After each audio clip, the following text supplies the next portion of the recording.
સુરતમાં જે ઘટના બની, 2 વર્ષનું બાળક ગટરમાં પડી ગયું અને એનો જીવ ગુમાવ્યો. ભગવાન એ બાળકની આત્માને શાંતિ આપે અને આ પરિવારને દુઃખ સહન કરવાની શક્તિ આપે. લોકોના ટોળે ટોળા આવ્યા અને એસએમસીનો ફૂલ વિરોધ કર્યો. કોર્પોરેશન યાર ખોટું છે, આપણને બધાને ખબર છે કે વર્ષોથી કોર્પોરેશન છે ને એના કામ ધંધા આવા જ છે. પછી રોડનું હોય કે ગટરનું હોય, ક્યારે એ સેફટી કે પ્રિકોશન્સ નથી રાખ્યા. એ તમને પણ ખબર છે ને મને પણ ખબર છે. પણ આપણા જીવનું ધ્યાન રાખવાની જવાબદારી કોની?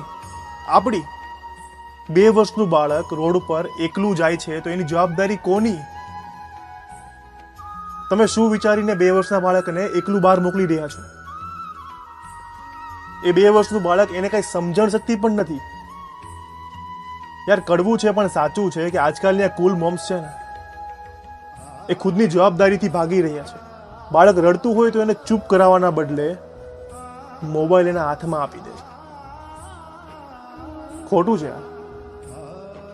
મોબાઈલ સાથે જો બાળક ઉછરી રહ્યું છે ને તો તમે જ વિચારજો કે એનું ભવિષ્ય કેવું હશે. અને એના ફ્યુચરમાં જે પણ હશે ને એના જવાબદાર એના મા બાપ હશે. નાના મોઢે મોટી વાત કરી રહ્યો છું, ખોટું લાગે તો માફ કરજો, પણ આ ઘટના પર તમારું શું કહેવું છે ને કમેન્ટમાં જરૂર જણાવજો. Thank you.